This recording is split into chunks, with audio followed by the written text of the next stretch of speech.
This is Congress for spring of 2021. This is the second lecture on the Ross Baker book, House and Senate. In the first lecture, which I posted previously, we essentially discussed the first part of his book up through chapter 2, which is, as I said in that lecture, is a kind of a fruitful lecture because it's the source of most of the comparisons between the House and Senate in the rest of the book. And as just to reiterate, um, Baker finds that of all the factors that differentiates the Senate from the House, probably size is the most important of things like qualification, term, although term is important too, um, and mode of election. Um, and as you'll see, the size of the Senate has both ramifications, which again are broadly sketched out in part in chapter 2. But the to tie this to the two Congresses themes that we've employed throughout the course, that is to say, Congress's dual function as a representative institution and as a legislative institution. Um, um, the question of size obviously has a profound influence, as we'll see, on both of those functions. And what I want to do, I passed these notes out previously, but I'll resend them out with this recorded lecture. Is begin then with Roman numeral 2 in the notes, and then look at 5 specific areas of um, comparison. And um, and Baker then turns to the question of the convergence. That is to say, the framers deliberately designed the Congress as a bicameral institution. To go back to Madison's statement in Federalist 62, that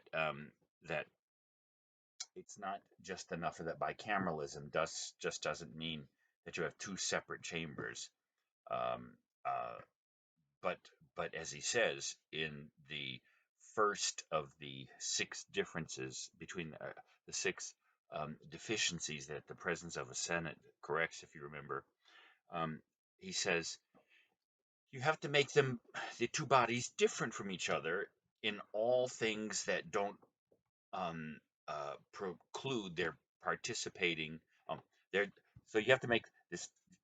Let me back up. It's not enough for you just to have two different chambers. You could have two houses of representatives, which would be better than one House of Representatives, I think. Um, but Madison's point is the benefits of bicameralism require that you have a different chamber, but with two critical limitations. Both have to be based on the Republican principle, and they have to be different enough to be different from each other. That's profound, but not so different that they can't combine on desirable measures. They have to be able to work with each other. And so, for instance, that's why we can't have a body like the English Parliament, which has a Republican institution in the House of Commons, but then has a hereditary aristocratic institution in the House of Lords, which are not elected and not taken from the general public. Um, so um, the House and Senate clearly were designed then to um, provide bicameralism based on two different chambers, different kinds of chambers, but with those two qualifications. And of course, when we come back to the question of convergence, it's because in some ways the House has become more like the Senate, and some of the goods that the framers thought would be derived from the addition of a Senate are now found within the House, and that's primarily because of the rise of incumbency. And because of the 17th Amendment, members of the Senate are now popularly elected, which did change the nature of running for, certainly, and serving in the Senate. So, and then we'll segue on Roman numeral 3 of the notes. We'll then turn to the specific and contested question of personal privilege in the Senate, extended debate and filibuster and non-germane amendment, which makes the House quite different from the Senate. In fact, quite different, if not unique, in terms of all other legislative chambers in the world. Now, we'll segue to that, and we've already seen the conceptual basis for Baker's articulation of that issue, which is the two notions of democracy, unitary versus adversarial democracy. And we won't go fully into the issue of the filibuster, because I'll reserve that for the final lecture in this course, which is on the Dove and Ehrenberg book, specifically on the filibuster. So, with that in mind, um, let's look at the specific areas of comparison between the House and the Senate, and in terms of constituency, national prestige and interbranch relations, attentive elites, and that means two primary groups of external attentive elites: the media, which you've already to some degree examined in Robinson's article on the free faces of congressional media, and lobbyists. The working environments, which is something of a reiteration of the material in Chapter 2, and then the outlook of a senator and representative. And the there is a kind of a preface. This is back from the material in part in Chapter 2. It's just that I didn't discuss it then. It's interesting. Size first diminished, as Baker says, first diminished and then enhanced the Senate. Remember that the Senate has always been about one quarter the size of the House. Originally, of course, the first Senate had 26 members, and the House had 65 members, although that was because in the Constitution, the representation, the number of representatives per state was a guess, because they had not yet done a national census, although Article 1 requires that a decennial census take place. But of course, the first time that took place was in 1790.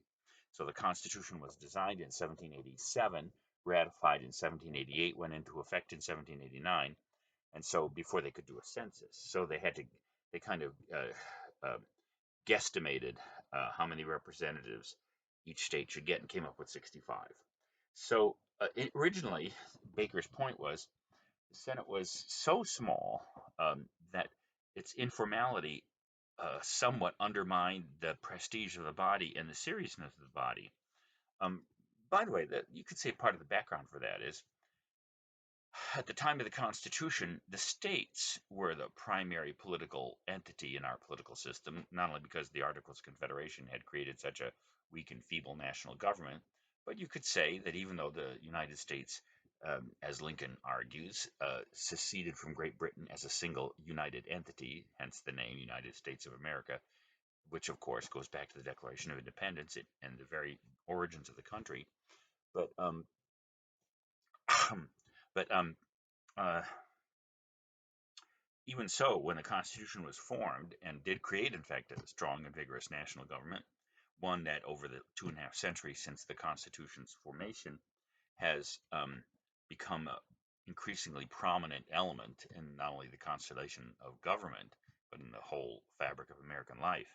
But at that point, of course, the states were the primary source of political activity, center of political activity, and it was only gradually that ambitious and talented individuals were pulled to the national center. There were exceptions, of course, like George Washington, another talented, like Jefferson, the first and the third president, John Adams, no slouch, etc.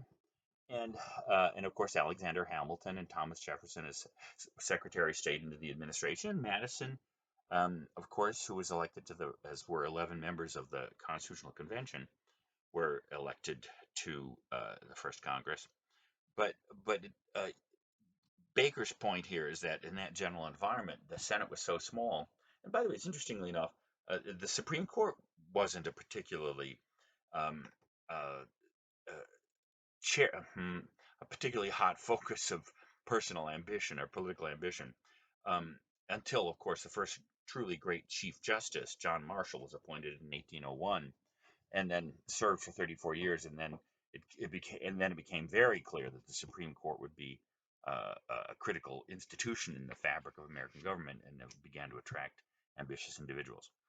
But then, in some ways, once the Senate began to grow because of the size of the Union and the issues of the Union, then the Senate did, in fact, probably become much more focus of ambitious individuals and the elite of the country, and attracted some of them our most talented individuals.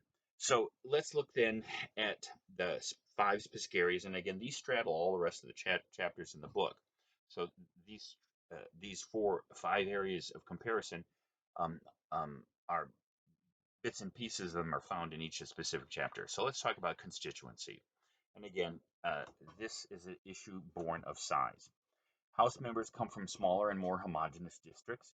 They are more intimately connected with their constituents because they represent fewer of them and are constantly, as we saw in the first part of this course, constantly running for office.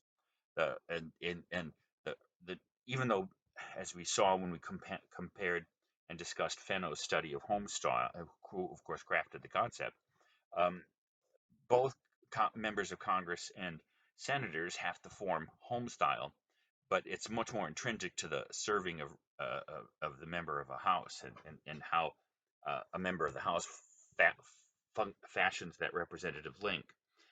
The um, so again, just to remind you, um, the four basic constituencies: the geographical, the re-election, the primary, and the personal constituency. Those exist for both members of the House. Fenno did a follow-up study in which he applied this framework to the members of the Senate, but that found, and you'll see this what I'm about to say is borne out in some of Baker's research, that there's a fifth constituency for um, um, members of the Senate. And that's a kind of a national issue constituency. Now, I have to say, with the rise of social media and more talented entrepreneurs in terms of media, say for instance Alexandria Ocasio-Cortez, who you could say, even though she's grounded in a particular district in New York, she's actually cultivated and is most visible in American politics as a kind of a representative of a national following. That's sort of what senators um, as a whole have, but because of social media, you could say that members of the House have learned how um, uh, um, to employ that fifth national constituency. So, as a result of their representatives' closer attachments to their constituents, they have more intimate connections with the special interests that dominate their local constituencies. That is to say, members of the House experience special interests, and don't get me wrong, lobbyists' special interests are part of the whole legislative environment, not only, of course, on the national level, but on the 50 state legislatures. It's just part of our political system, encouraged by the kind of understanding of the pursuit of factional interest in Federalist 10. Um, but but with representatives, special interests, of course, are primarily experienced also as local interests. And so, because, with the exception of those very small states like Rhode Island or Wyoming, Wyoming's not a small state, but it's not a populous state. Um, uh, of course, senators generally have a much larger, much more homogeneous. And I would have to say that even with a popular election of senators, don't forget, strictly speaking, senators represent the states in the system.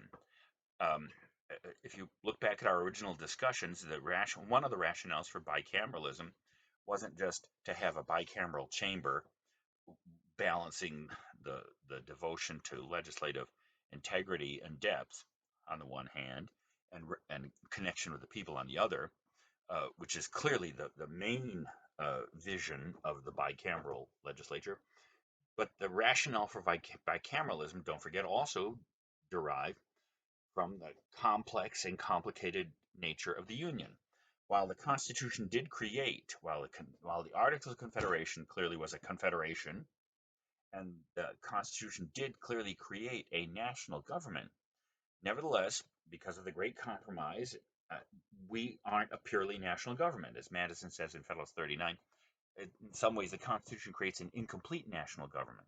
Well, what completes it is the confederal surviving elements of the old Confederation, and that to some degree those those two kinds of union, for the first time in human history, are blended together, and there's a certain tension between those elements. We saw that in Chapter 3 of the Davidson Analytic in the first part of the course, when we discussed um, the argument, or the growing or the growing complaint that the Senate is malapportioned. Strictly speaking, the Senate's not apportioned at all. That's why each state is represented with two senators. So in some ways, um, the even and we'll come back to this question later when we talk about convergence. But it's important to remember that even now, those senators are now elected by the people of their states, and you could say, in that sense, any representative represents the entity that elects him or her, and and therefore you could say it is the people of the state. So the only difference is representatives represent the people of their districts, senators represent the people of their states, and there's truth to that. But strictly speaking, and that has to do with the equality of senators and the fact that the states are quite different from each other. Um, uh, I know that you didn't sign up for this course to learn this critical and striking fact I'm about to pronounce, like an act of clairvoyance or telepathy or brilliant insight that deserves some kind of Nobel Prize. But you might have noticed that South Carolina is a very different kind of place than California or New York. And Wyoming is a very different kind of place than either of those states or South Carolina for that matter. So the states aren't just large districts, they are historical communities whose existence has a special place in our constitutional system. And that, as you're going to see when we come back to the question of the filibuster, um, uh, the fact that the states, that the senators represent, strictly speaking, equal states and equal and semi-sovereign independent political communities, not just the people within those communities, there is a certain sense in which that is part of the fabric of the Senate's hyper-individualism, which a nice term that Baker uses to describe the two primary legislative differences in terms of rules and procedures, the filibuster and then non-germane amendment, which none of that kind of stuff exists in the House, as we remember from Chapter 8 of the Davidson and Olezek. Um, Nevertheless, in terms of representing the individuals of the states, let's go back to that first point. Obviously, senators, uh, uh, except in those, again, just to repeat, except in those very small or large but unpopulated states, senators represent a larger district, a more heterogeneous district. Therefore, because they're, that is to say, the relative smaller number of senators means corresponding or by way of inverse proportionality, a much larger district.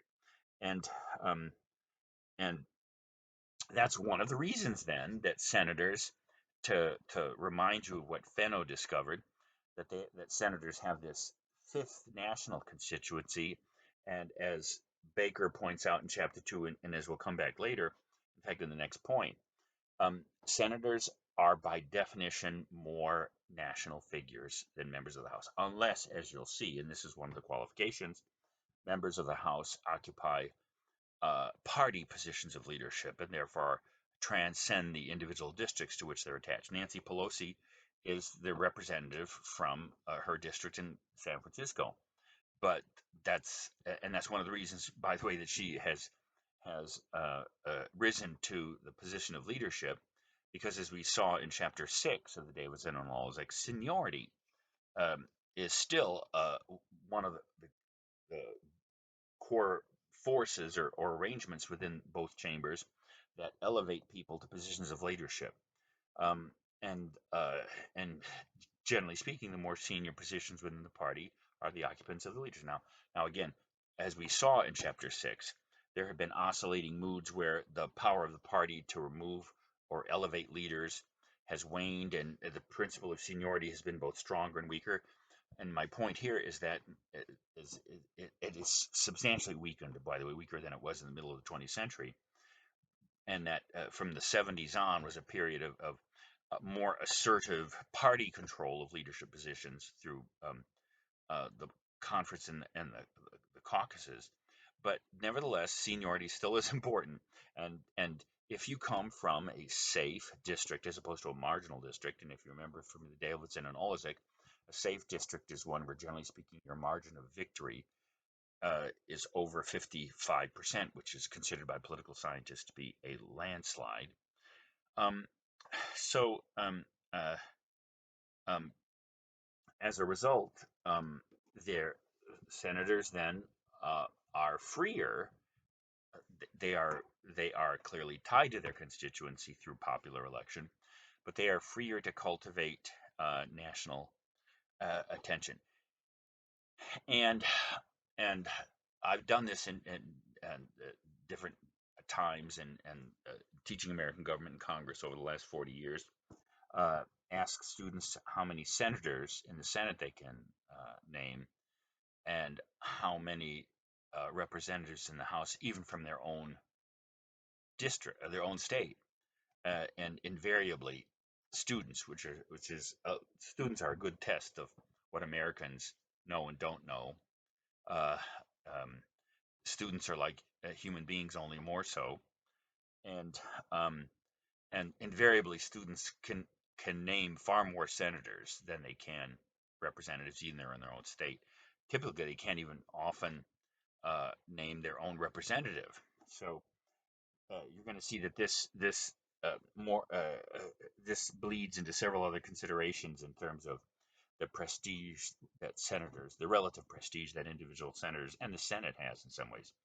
So, um, so the question of size then clearly affects the electoral environment of both chambers. And you'll see that this, when we come to attentive elites, it's the same factor which dominates in that.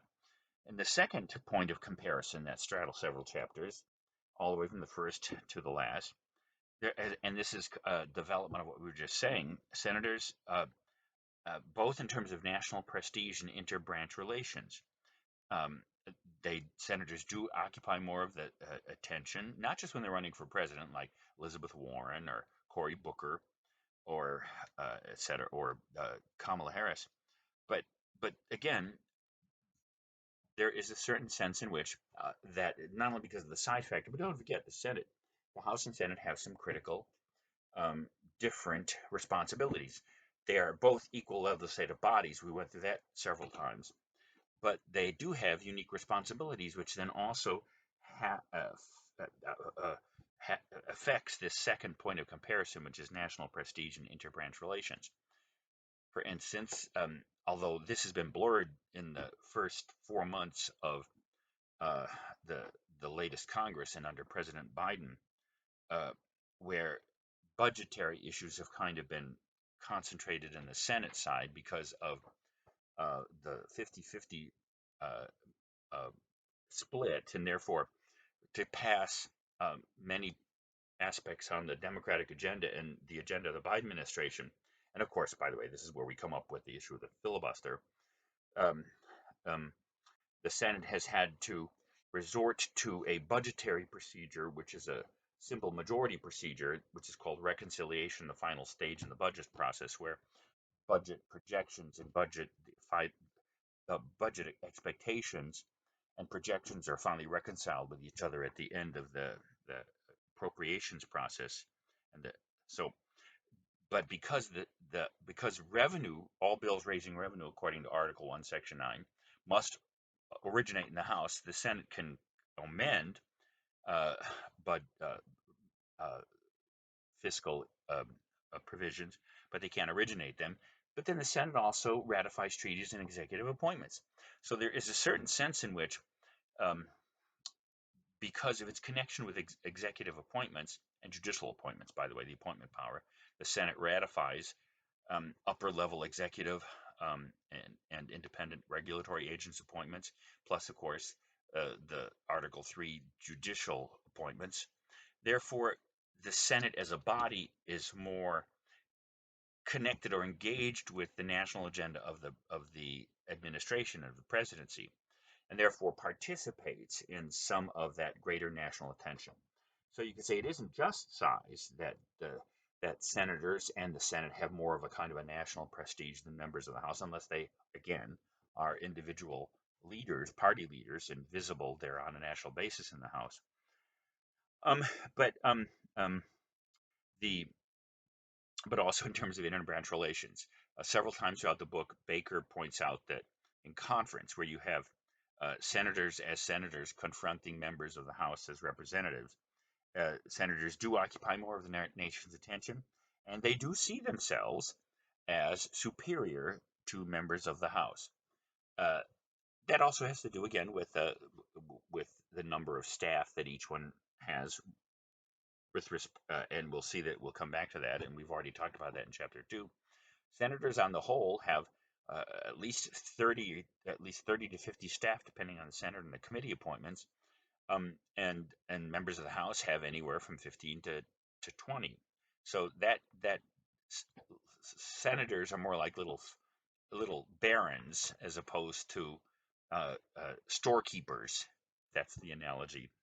So um, um, now, as you'll see, the fact that in interbranch relations, senators see themselves in some way as more prestigious and are treated as such. By the way, by the attentive elites. We'll see that in the third point in a minute. Um, uh, Nevertheless, we'll see there is a corresponding House claim too, and that has to do with the question of convergence. We'll come back to, and then we've already mentioned that, and that's the rise of incumbency in the House, combined with the fact that members of the House only serve on one committee. Therefore, um, members of the House, and I'm just whetting your appetite for this reflection, but we'll come back to it. Members of the House, because they only serve on one committee, um, which again itself is remarkably fruitful in terms of stipulating the differences between being a representative in the center and being a member of either chamber. But uh, because when you combine that specialization on a single committee because of the size of the House, uh, with the fact that because of incumbency, members of the House tend to be reelected, that means individual members of the House tend to be more expert in specific subject matters than members of the Senate, who tend to be more generalized because they serve on several committees, etc. And also because they're more dependent on their staff. So the greater amount of prestige in interbranch relations that senators tend to enjoy, especially on conference committees, is somewhat offset by this superior claim to specialization and expert knowledge on the part of members of the House. By the way, we didn't fully go into this. We did discuss briefly term limits when we discussed incumbency earlier in the course, in terms of especially in the House. But there's a consideration that if you had term limits, that would somewhat then suppress the concentration of expertise in the House, because most proposals for term limits limit members of the House to, say, 4 terms, which is 8 years, or perhaps well, 4 terms is the most commonly proven. And that means that you wouldn't have these long-lived representatives of the House serving on a single committee over many decades. You could say, well, who cares about that? Well, it turns out that in an era where the power of the executive branch has grown, and in an era where one of the primary political checks on the power of the executive isn't just the popular nature of the presidential election, but on that vast and impersonal bureaucracy, that one of the checks on the political power of the bureaucracy is congressional investigation. And it's important to remember then that pooled expertise in the House gives members of the House, especially in congressional investigations of the bureaucracy, a certain leverage, which if you had term limits, would somewhat dissipate that, and you would lose that advantage. I just, by the way, wanted to throw that in terms of a consideration. So the third point of comparison is the difference in the attentive elites, which are primarily the media and lobbyists. And you can see aspects of this chapter being a kind of an addendum or an elaboration of certain points that Michael Robinson made in the article that we read earlier, The Three Faces of Congressional Media. Media pay more attention to senators. Lobbyists pay more attention to members of the House and to Senate staff. That's another difference between the staff relations, because senators are more generalized, they are more dependent, and serve on 2 to 3 committees and have more competing responsibilities, such as appointments and treaties and etc. Therefore, and because they are less specialized and possessed of expert knowledge than members of the House, they are more dependent on their staff. And this, by the way, this question goes back, and Baker actually raises this quite poignantly sometimes, the sort of core question of the Malbin article, unelected representatives, where Malbin found that in both chambers, but especially in the Senate, elected members are delegating more of the core tasks of legislation in terms of drafting legislation, almost all done by staff now, and negotiating legislation between senators and committees. So there's no question that that fact means that in terms of these two um, uh, external elites, media and lobbyists, not only, again, because of the national prestige and celebrity of senators and the greater visibility, therefore, the national media, uh, it tends to even out in terms of local media, but in terms of national media, there's no question individual senators are much more prominent than members of the House, unless, again, of course, the member of the House has a unique place in the party hierarchy, such as Kevin McCarthy, the minority leader, or Nancy Pelosi, the speaker, or Steny Hoyer, the majority leader in the House right now. And again, lobbyists pay more attention to House members because, don't forget, uh, many of these points of comparison overlap with each other and reinforce each other. Because something we saw earlier, their constituents, because members of the House are much more tied to their local constituencies and to the special interests, lobbyists have much more access to and try to get access to. They tend to want to bypass the staff and have direct contact with the legislature, who, by the way, can offer more influence upon the representative because don't forget, they have a 2-year term, and hence they're always campaigning. And because of the great changes in campaign finance in the last 50 years that we looked at in chapters 3 and 4 of the Davidson and Olezik, because um, because the role of party in organizing, managing, and funding campaigns has been somewhat suppressed because of campaign finance reform, that has forced members of the House, especially then when they're fundraising, to do more of their own fundraising and to go directly to the individual PACs, political action committees, and to actually have much.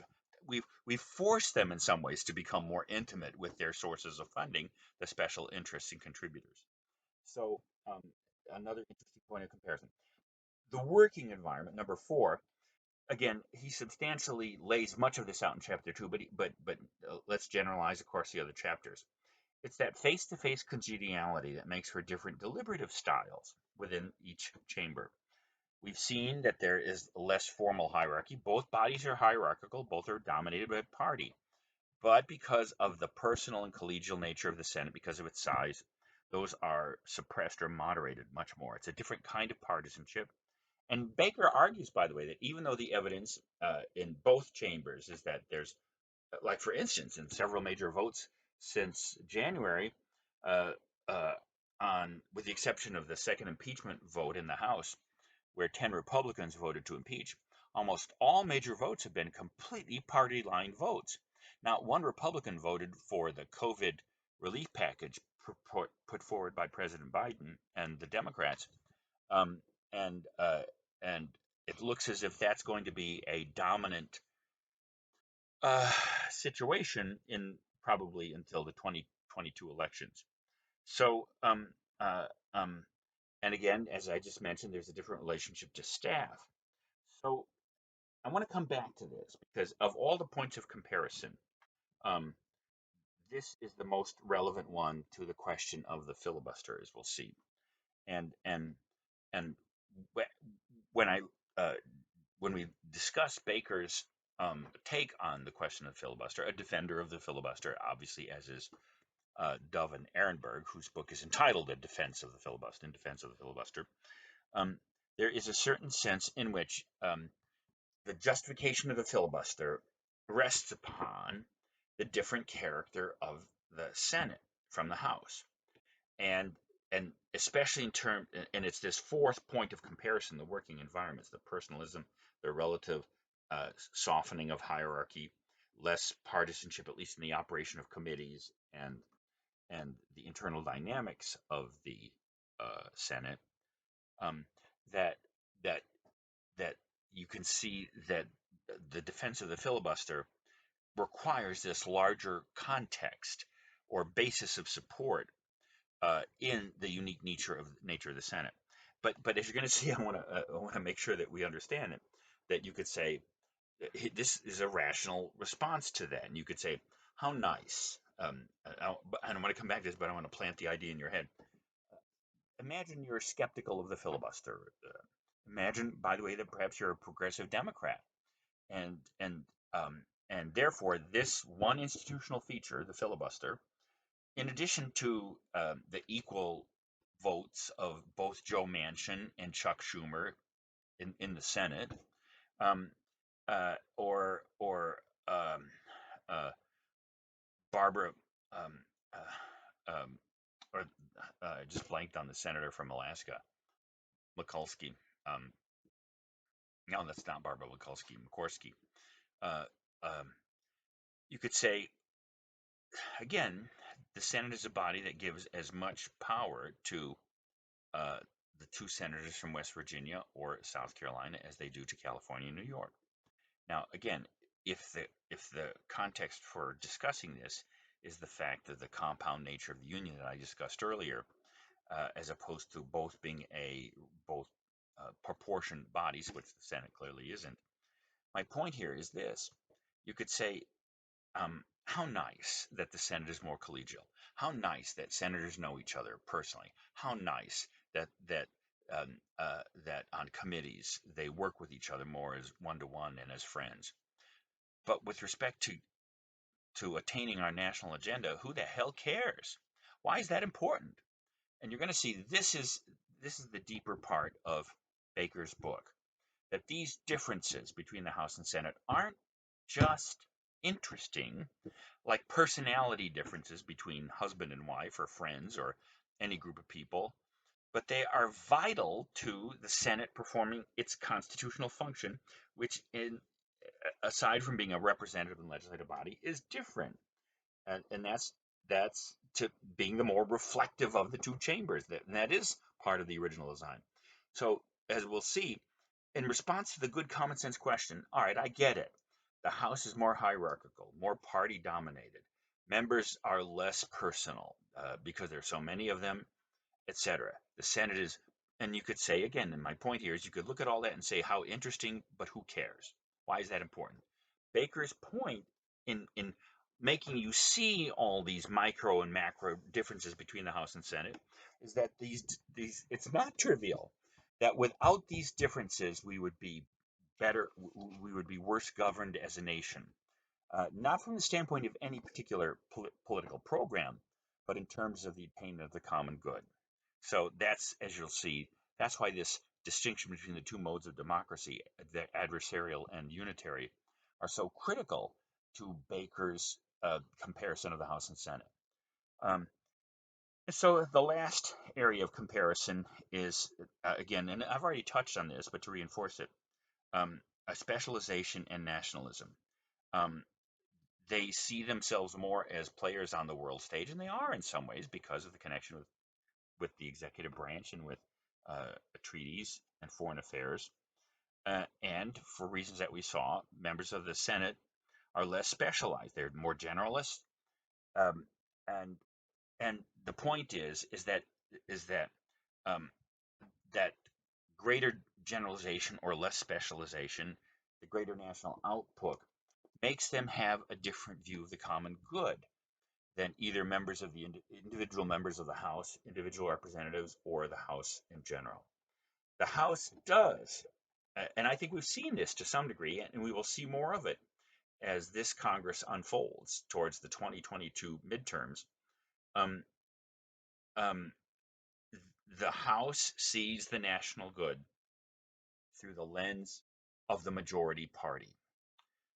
The Senate sees the national good through the lens of the unique point of view of the Senate and its greater bipartisan and more national outlook. Those aren't trivial differences, according to Baker, and therefore having to have the common good be churned up or reflected. I'm mixing metaphors through these two different, very different kinds of lens of the national good in terms of representation and legislation are vital to the nation's good. That's essentially, by the way, the core point of Baker's book. So, looking at the question of convergence, are the two bodies converging? That's one of the major questions that Baker deals with.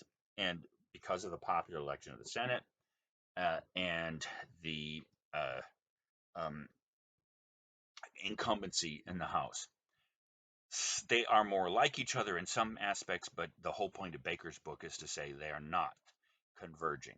They if the core constitutional construction of them remains the same, no matter how they're modified by popular election in the Senate or by incumbency in the House, these two bodies are intrinsically different in terms of how they relate to and reflect the common good, and therefore the Baker's judgment is that the framers' bicameral design still endures and is still essential to the functioning of the Congress.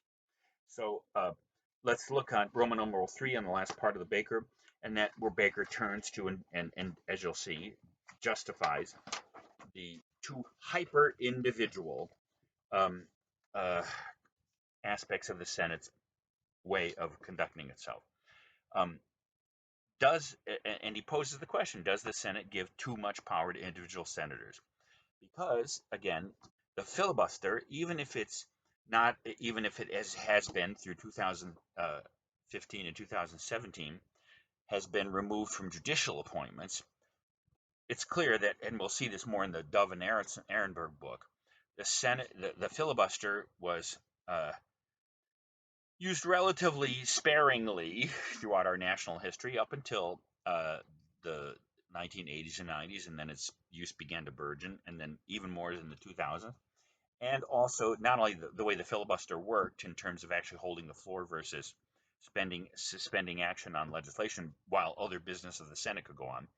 And again, uh, the original filibuster meant that the Senate stopped while the individual senator or senators held the floor.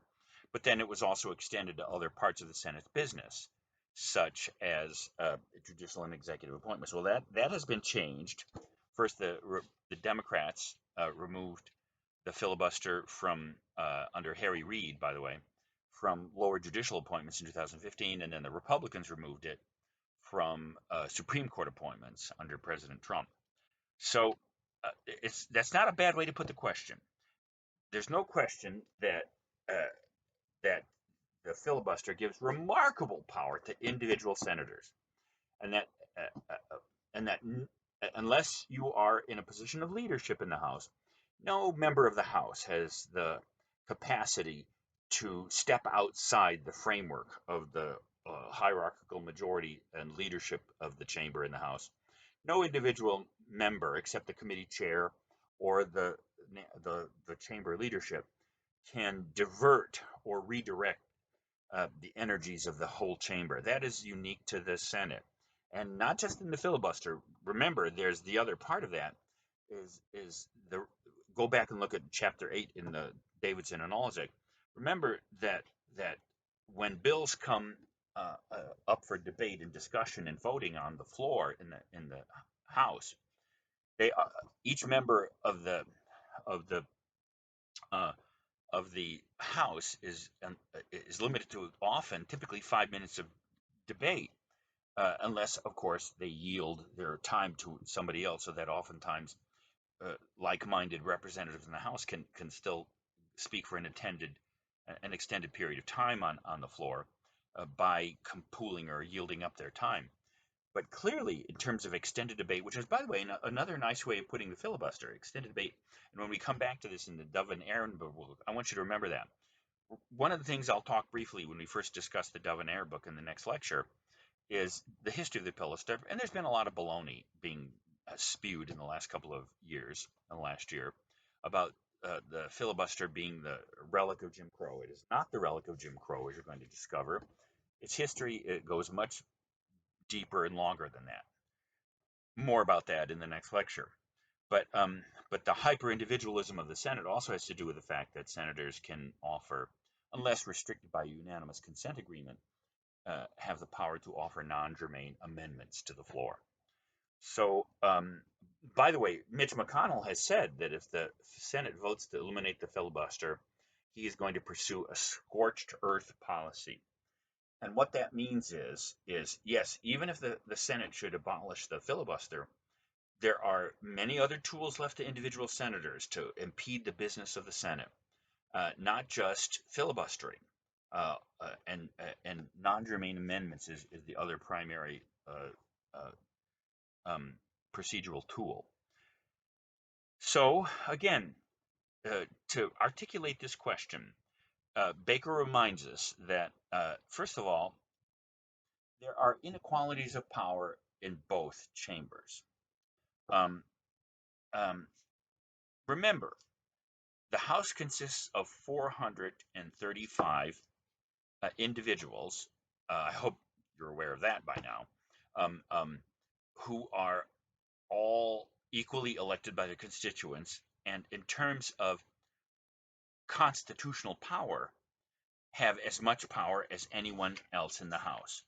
And by the way, you could say that's reflected when voting, when a bill, when issues finally come up for final voting in the House, every member of the House votes individually, and the House is carried by majority rule. So constitutionally, all members of the House are equal, and constitutionally, all members of the Senate are equal. But both chambers suppress the constitutional equality of their members in different ways. Because of the organization and dominance of party and hierarchy in the House and committee chairmen in the House, those features distort. They give clearly within the operation of the House much more power to individual members. There's no question that um, uh, Marjorie Greene, the representative from Georgia, was stripped from her communities because she posted Q&As, all that stuff you remember from this January. There's no question she's still in the House, by the way, but she wasn't expelled. But there's no question that Nancy Pelosi has more power in the operation of the House than Marjorie Greene does. Um, so that's that's less the result of the constitutional design of the House, but rather the growth of the internal structures of the House that we examined in earlier in the course. And committee memberships and chairmanships temporarily over particular bills give members of a committee much more power over a particular bill that's relevant to the committee jurisdiction than members of the House do. And in the Senate, party leaderships do the same, but less so. Uh, Given that senators serve on several committees and that majority minority leadership, their conduct among their members in each caucus or conference and between is much more moderated by informality and personal issues and negotiation. Um, and even though and because of senators serving on more than one committee, uh, um, you still have inequalities of power in both chambers, but they are moderated by the nature of the Senate in a way that the House does not moderate them. And again, of course, the filibuster hyperinflates the power of individual senators and minority senators. So to come back to then the fundamental question of the Baker book, it's not just this obviously is a defense of the filibuster um, and of non-germane amendments, but what it really is a defense of the different character of the two bodies. And we've already talked about this fundamental conceptual framework of adversary versus unitary democracy. It's important to remember, regardless of what position you take on the question of filibuster, because of the intrinsic nature of the two bodies, this attachment to or vibration to different views of democracy would still endure even if you got rid of the filibuster, and even if you got rid of non-germane amendments. So what does the filibuster contribute, especially in terms of the unitary democracy, where this is more like the legislative design in Federalist 10, where local interests, factional interests and factions within a chamber, which are all part of the public body. I mean, doctors and lawyers have different takes on malpractice insurance, but doctors and lawyers who have intense professional, different professional interests on these things and are factions, self-interested factions, as Madison conceived it, they're all legitimate. All of our voices, as tied with our special interest and factional interest as they may be, and as much as we may decry the power of special interests, especially when it comes to tax legislation, etc. Nevertheless, uh, the Declaration says we're entitled to life, liberty, and the pursuit of happiness. We're entitled, when we form a political entity, to assert our self-interest. That goes right to Federalist 10 and the idea that it's okay to approach government and say, I want what I want, and I want what I need. I want my rights. Um, Now, there has to be more than that, to be sure, but at least you could say this adversarial democracy, this Jane Mansbridge thing, that concept that Baker uses to frame the book. Um, Obviously, special interests, local interests, have their proper role in the formulation of the common good, or else we wouldn't tie representation to local interests, to local constituencies. So, in some ways, when it comes to adversarial democracy, representing the totality of clashing interests, that is part of the common good, and we need to hear from individual interests. Now, there comes a point where the common good has to trump, excuse me, self-interest and factional interest. And of course, that's why the structures and concept of unitary democracy, where the institutional arrangements that force members of the policymaking branches, or the three branches of the government and the national, and even the states, that force members to transcend their partisan and individual interest, um, and look at the interest of the whole, even from the standpoint of people with whom you disagree. That's unitary democracy. So both of these, again, in the same way that the bicameral vision are different takes on the common good, Baker's argument, following Manbridge, is that the common good requires both visions of democracy, and in that sense, uh, uh, you could say that's the primary justification of the Senate's unique nature, germane, non-germane amendments, and even the filibuster. Because what it does is it forces a determined national majority to have. It doesn't deprive them of having their way, but it forces them to have their way by testing its illegitimacy to be the will of the nation, by confronting a determined opponent or a determined minority. This is a republic, and therefore majority rule ultimately has to prevail. And remember, as I've said to several of you in conversation, this is the rationale, for instance, why to override a presidential veto. That's why, don't forget, when it comes to operation of Congress, and in fact, several other procedures within the Constitution, there are several kinds of majorities which the Constitution puts forward. A simple majority for daily business and for passing legislation. A two-thirds majority, and by the way, for voting impeachment in the House, uh, and etc. Um, but there are a range of two-thirds majorities which the Constitution imposes for expelling a member of either chamber, for convicting in impeachment cases, for overriding a presidential veto, for ratifying a treaty, for proposing a constitutional amendment. So if the Constitution was simply devoted to the principle of majority rule, meaning adversarial democracy, there would be no supermajority requirements within the Constitution. And as I said in conversation with a few students, there would also be no judicial review, because the judicial review gives, if you want to talk about the power that the filibuster gives to individual senators, let's talk about the power that the judicial review gives to unelected lifelong members of the Supreme Court.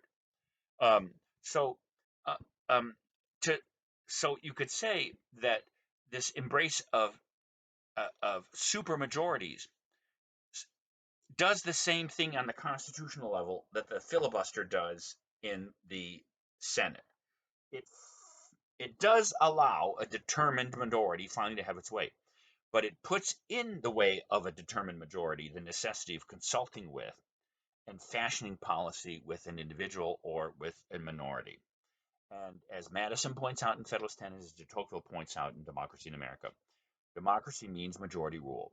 And as all forms of institutional and societal arrangements can give rise to tyranny, even democracy can give rise to tyranny of the majority.